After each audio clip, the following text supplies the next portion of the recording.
Hello friends, welcome to knowledge centre. ഇന്നത്തെ നമ്മുടെ SCERT ക്ലാസ്സിൽ 5ാം ക്ലാസ്സിലെ ബേസിക് സയൻസ് ആണ് നോക്കുന്നത്.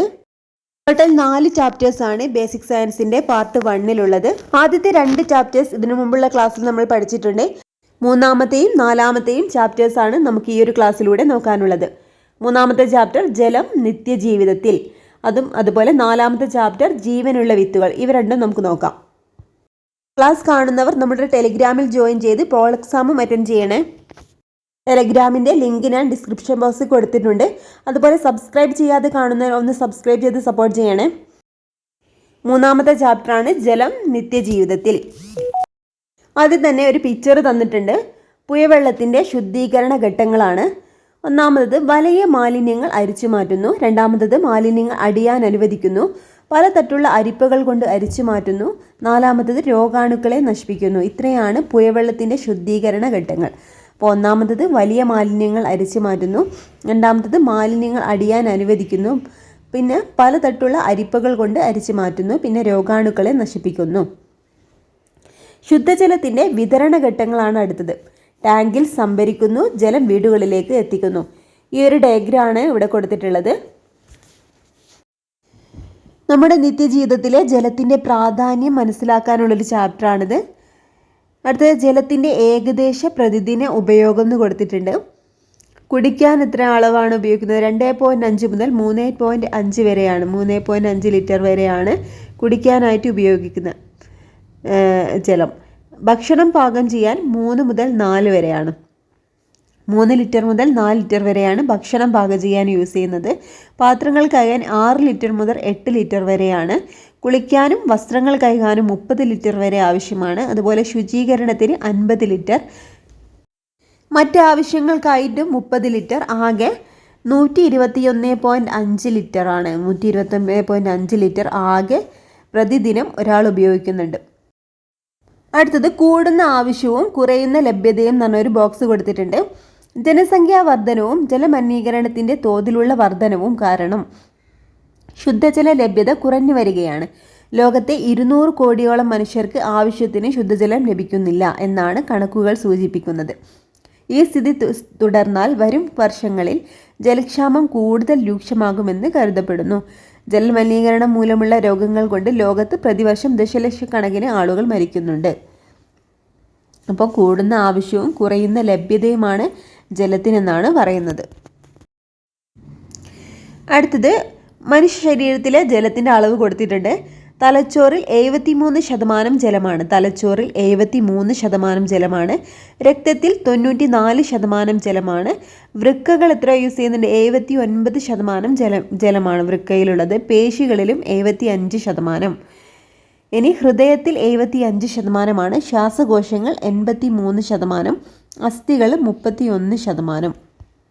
ഒന്നുകൂടി പറയാം. തലച്ചോറിൽ 73%, രക്തത്തിൽ 94% ജലമാണ്, വൃക്കകൾ 79%, പേശികൾ 75%, ഹൃദയം 75%, ശ്വാസകോശങ്ങൾ 83% ജലമാണ്, അസ്ഥികളിലും 31% ജലമാണ്. മനുഷ്യ ശരീരത്തിലെ ഒരു പ്രധാന ഘടകമാണ് ജലം. എല്ലാ ശാരീരിക പ്രവർത്തനങ്ങൾക്കും ജലം ആവശ്യമാണ്. അടുത്തത് ജലം സസ്യങ്ങൾക്കും ജലം ആവശ്യമാണല്ലോ. എന്തെല്ലാം ധർമ്മങ്ങളാണ് ജലം സസ്യങ്ങളിൽ നിർവഹിക്കുന്നത്? ഒരു ചിത്രം കൊടുത്തിട്ടുണ്ട്. ആഹാരത്തെ ഇലകളിൽ നിന്നും മറ്റ് സസ്യഭാഗങ്ങളിൽ എത്തിക്കുന്നതിന്, അതുപോലെ പ്രകാശ സംശ്ലേഷണത്തിന്, സസ്യശരീരത്തിൻ്റെ ഘടന നിലനിർത്തുന്നതിന്, ആഗിരണം ചെയ്ത ലവണങ്ങൾ ഇലകളിൽ എത്തിക്കുന്നതിന്. അപ്പോൾ പ്രകാശ സംശ്ലേഷണത്തിനും ജലം ആവശ്യമാണ്. അതുപോലെ സസ്യശരീരത്തിൻ്റെ ഘടന നിലനിർത്തുന്നതിന് ആവശ്യമാണ്. ആഗിരണം ചെയ്ത ലവണങ്ങൾ ഇലകളിൽ എത്തിക്കുന്നതിന്, അതുപോലെ ആഹാരത്തെ ഇലകളിൽ നിന്നും മറ്റ് സസ്യഭാഗങ്ങളിൽ എത്തിക്കുന്നതിനും ജലം ആവശ്യമാണ്. അടുത്തതൊരു ഇമ്പോർട്ടൻ്റ് ആയിട്ടുള്ളൊരു പോയിന്റ് തന്നിട്ടുള്ളത്, ജലത്തിൽ കാർബൺ ഡൈ ഓക്സൈഡ് വാതകം ലയിപ്പിച്ചാണ് സോഡ ഉണ്ടാക്കുന്നത്. സോഡ കുപ്പി തുറക്കുമ്പോൾ കാർബൺ ഡൈ ഓക്സൈഡ് വാതകം സ്വതന്ത്രമാകുന്നത് കൊണ്ടാണ് തുറക്കുമ്പോൾ കുമിളകൾ ഉണ്ടാകുന്നത്. അപ്പോൾ ജലത്തിൽ കാർബൺ ഡൈ ഓക്സൈഡ് വാതകം ലയിപ്പിച്ചാണ് സോഡ ഉണ്ടാക്കുന്നത്.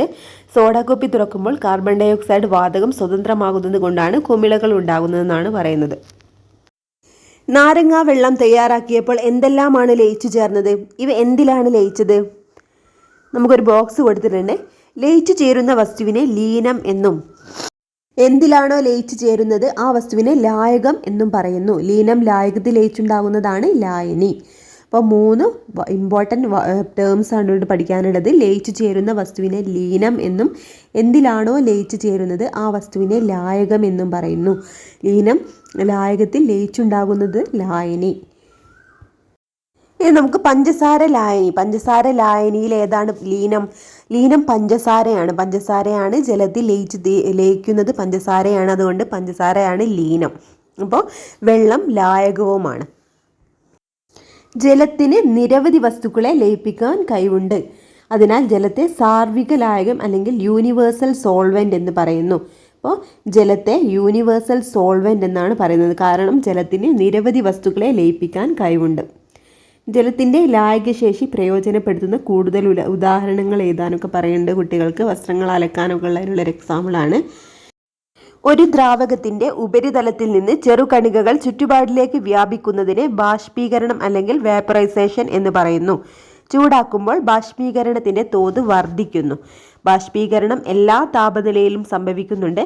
ഖരം, ദ്രാവകം, വാതകം എന്നീ 3 അവസ്ഥകളിലും പ്രകൃതിദത്തമായി കാണപ്പെടുന്ന ഏക പദാർത്ഥം ജലമാണ്.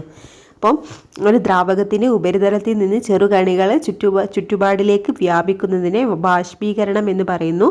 ചൂടാക്കുമ്പോൾ ബാഷ്പീകരണത്തിൻ്റെ തോത് വർദ്ധിക്കുകയാണ് ചെയ്യുന്നത്. ബാഷ്പീകരണം എല്ലാ താപനിലയിലും സംഭവിക്കുന്നു. ഖരം, ദ്രാവകം, വാതകം എന്നീ 3 അവസ്ഥകളിലും പ്രകൃതിദത്തമായി കാണപ്പെടുന്ന ഏക പദാർത്ഥം ജലമാണ്. അടുത്തൊരു ചിത്രം കൊടുത്തിട്ടുണ്ട്. ചിത്രീകരണത്തിലേതുപോലെ ഒരു ഉപകരണമുണ്ടാക്കി ഏതെങ്കിലും ഒരു കുപ്പിയിൽ വെള്ളം ഒഴിച്ചു നോക്കൂ. എന്താണ് സംഭവിക്കുന്നത്? ഇത് കുട്ടികൾക്കുള്ളൊരു പരീക്ഷണമാണ്. നിങ്ങളുടെ കണ്ടെത്തൽ ശാസ്ത്ര പുസ്തകത്തിൽ എഴുതൂ.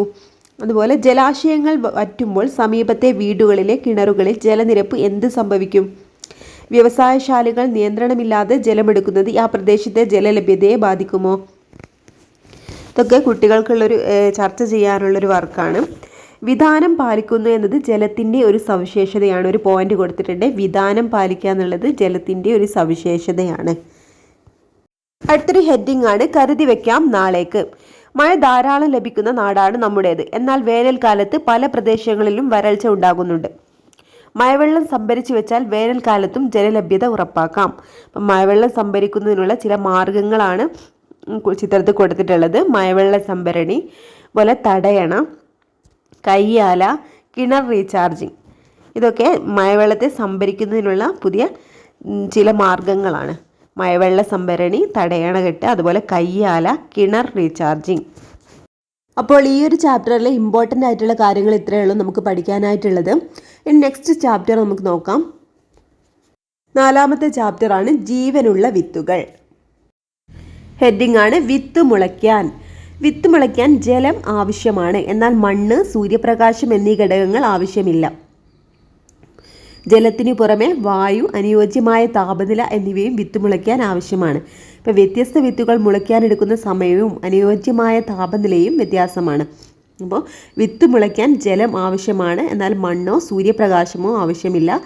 ജലത്തിനു പുറമെ വായു, അനുയോജ്യമായ താപനില എന്നിവയും വിത്ത് മുളയ്ക്കാൻ ആവശ്യമാണ്. വ്യത്യസ്ത വിത്തുകൾ മുളയ്ക്കാനെടുക്കുന്ന സമയവും അനുയോജ്യമായ താപനിലയും വ്യത്യാസമാണ്. വിത്തിനുള്ളിലെ ജീവൻ. ഒരു സസ്യത്തിൻ്റെ വിത്ത് മുളയ്ക്കുന്നതിനുള്ള വിവിധ ഘട്ടങ്ങളാണ് ഇവിടെ കൊടുത്തിട്ടുള്ളത്. ആദ്യമായിട്ടൊരു വിത്ത് മുളയ്ക്കുമ്പോൾ ഉണ്ടാവുന്നതാണ് ബീജമൂലം അല്ലെങ്കിൽ റാഡിക്കിളാണ് ആദ്യമായിട്ടുണ്ടാവുന്നത്. പിന്നെ ബീജപത്രമാണ് രണ്ടാമതുണ്ടാവുന്നത്. പിന്നെ ബീജശീർഷം വരുന്നു. പ്ലിമോള് വരുന്നത്, ബീജശീർഷം വരുന്നത് 3ാമതായിട്ടാണ്. അപ്പോൾ ആദ്യം ബീജമൂലം, പിന്നെ ബീജപത്രം, പിന്നെ ബീജശീർഷം. ഇത്രയാണ് ഒരു വിത്ത് മുളയ്ക്കുന്നതിൻ്റെ ഘട്ടങ്ങൾ. അടുത്തത് ഒരു ബോക്സ് കൊടുത്തിട്ടുള്ളത് ഹൈഡ്രോപോണിക്സിനെ പറ്റിയിട്ടാണ്. മണ്ണില്ലാതെയും സസ്യങ്ങൾ വളർത്തുന്ന നൂതന രീതിയാണ് ഹൈഡ്രോപോണിക്സ്. ഈ കൃഷി രീതിയിൽ മണ്ണിന് പകരം പോഷക ലായനിയിൽ സസ്യങ്ങൾ വളർത്തുകയാണ് ചെയ്യുന്നത്. അപ്പോൾ ഹൈഡ്രോപോണിക്സ് എന്നാണ് മണ്ണില്ലാതെയും സസ്യങ്ങൾ വളർത്തുന്ന ഒരു നൂതന രീതിയാണ് ഹൈഡ്രോപോണിക്സ്. ഈ ഒരു കൃഷി രീതിയിൽ മണ്ണിന് പകരം പോഷക ലായനിയിൽ സസ്യങ്ങൾ വളർത്തുകയാണ് ചെയ്യുന്നത്. ഇമ്പോർട്ടൻ്റ് ആണ്, നോട്ട് ചെയ്യുക. അടുത്തത് ചെടികൾ ആഹാരം നിർമ്മിക്കുന്നത് ഇലകളിലാണല്ലോ. വിത്ത് മുളച്ച് ഇലയുണ്ടാകുന്നത് വരെ ചെടികൾക്ക് ആഹാരം ലഭിക്കുന്നത് ബീജപത്രത്തിൽ നിന്നാണ്. അപ്പോൾ വിത്ത് മുളച്ച് ഇലയുണ്ടാകുന്നത് വരെ ചെടികൾക്ക് ആഹാരം ലഭിക്കുന്നത് ബീജപത്രത്തിൽ നിന്നാണ്. പയർ വിത്തിൽ എത്ര ബീജപത്രങ്ങളാണുള്ളത്? നമുക്ക് ഈ ചിത്രത്തിൽ കാണാൻ കഴിയില്ലേ, 2 ബീജപത്രങ്ങളാണ് പയർ വിത്തിലുള്ളത്. എന്നാൽ നമ്മുടെ ചോളത്തിലോ ചോളത്തിൽ ഒരു ബീജപത്രം മാത്രമാണുള്ളത്. ബീജപത്രത്തോട് ചേർന്നു കാണുന്ന ഭാഗമാണ് ബീജാന്നം, എൻഡോസ്പേം.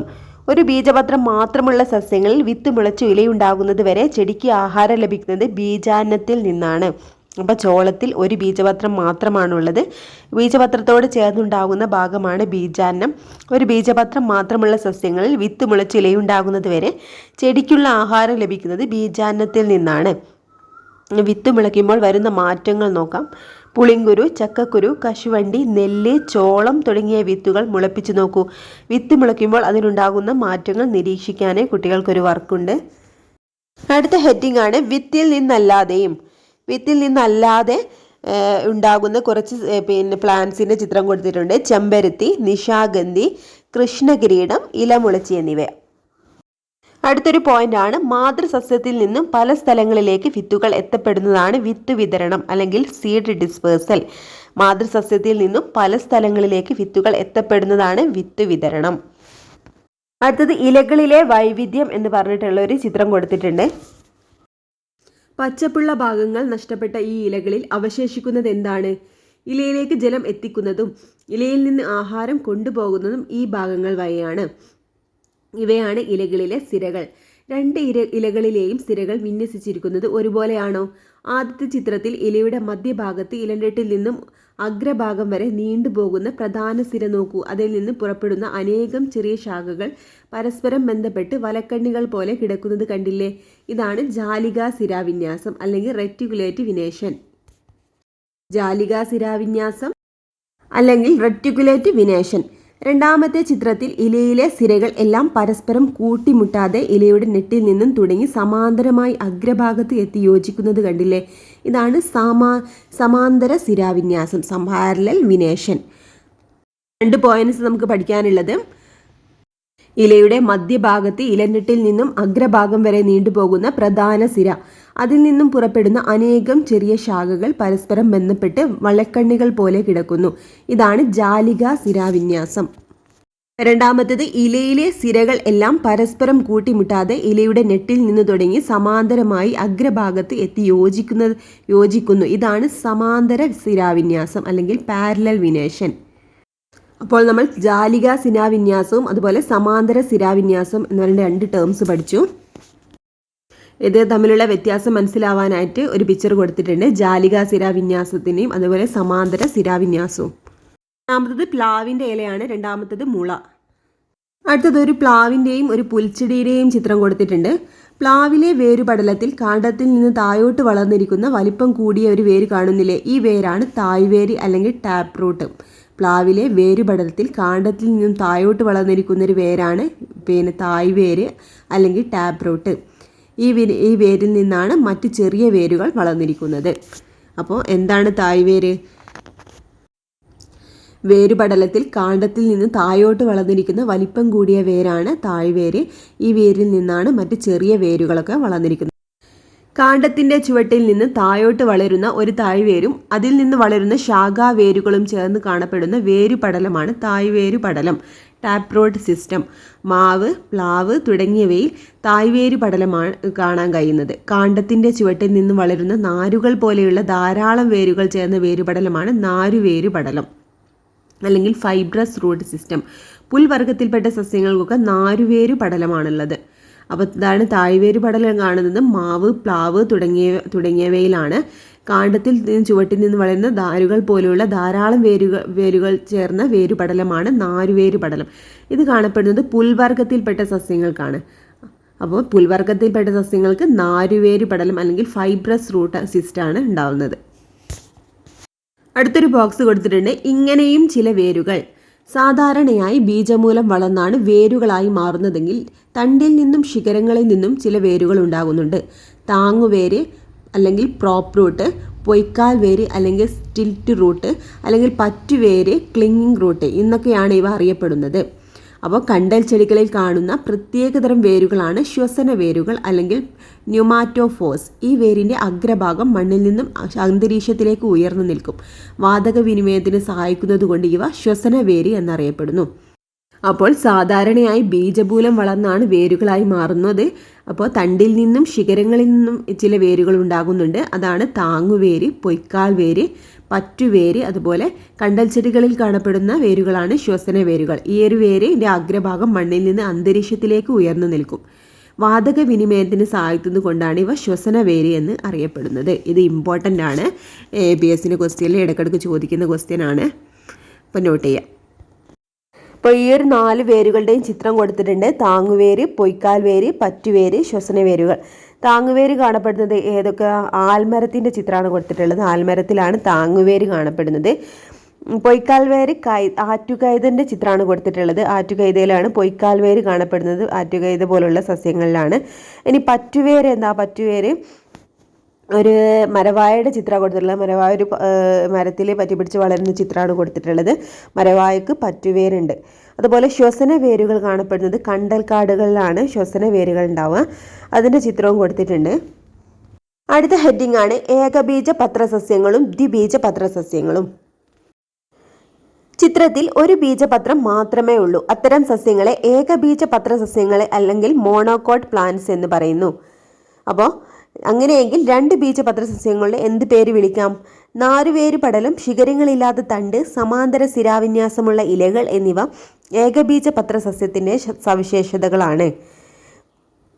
അപ്പം എന്താ പറയുക, ഏകബീജ പത്രസസ്യമായിട്ട് ആ ചിത്രത്തിൽ എന്താ കൊടുത്തിട്ടുള്ളത്? ഒരു തെങ്ങിൻ്റെ തൈയാണ് അല്ലേ. അതപ്പോൾ നാരുവേര് പടലവും ശിഖരങ്ങളില്ലാത്ത തണ്ട്, സമാന്തര സിരാവിന്യാസമുള്ള ഇലകൾ എന്നിവ ഏകബീജ പത്രസസ്യത്തിൻ്റെ സവിശേഷതകളാണെന്നാണ് പറയുന്നത്. അപ്പോൾ വേരും അതുപോലെ തന്നെ ഇലയും തമ്മിലുള്ള ബന്ധമാണ് പറയുന്നത്. ഇനി അടുത്തത് തായ്വേരു പടലവും ശിഖരങ്ങളോട് കൂടിയ തണ്ടും ജാലിക സിരാവിന്യാസമുള്ള ഇലകളാണ് ദ്വിബീജ പത്രസസ്യങ്ങൾ അല്ലെങ്കിൽ ഡൈക്കോട്ട് പ്ലാന്റ്സ് എന്ന് പറയുന്നത്. അപ്പോൾ ഡൈക്കോട്ട് പ്ലാന്റ്സ് എന്താണ്? തായ്വേര് പടലം, അതുപോലെ ശിഖരങ്ങളോട് കൂടിയ തണ്ട്, അതുപോലെ ജാലിക സിരാവിന്യാസമുള്ള ഇലകൾ എന്നിവയാണ് ദ്വിബീജ പത്രസസ്യങ്ങൾ അല്ലെങ്കിൽ ഡൈക്കോട്ട് പ്ലാന്റ്സിൻ്റെ പ്രത്യേകത.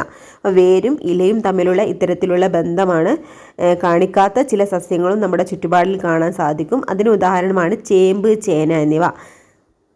അപ്പോൾ വേരും ഇലയും തമ്മിലുള്ള ഇങ്ങനെയുള്ള ബന്ധം കാണിക്കാത്ത ചില സസ്യങ്ങളാണ് ചേമ്പ്, ചേന എന്നിവ. അടുത്തൊരു ഹെഡിങ് കൊടുത്തിട്ടുണ്ട്, കുറ്റിയറ്റു പോവാതെ.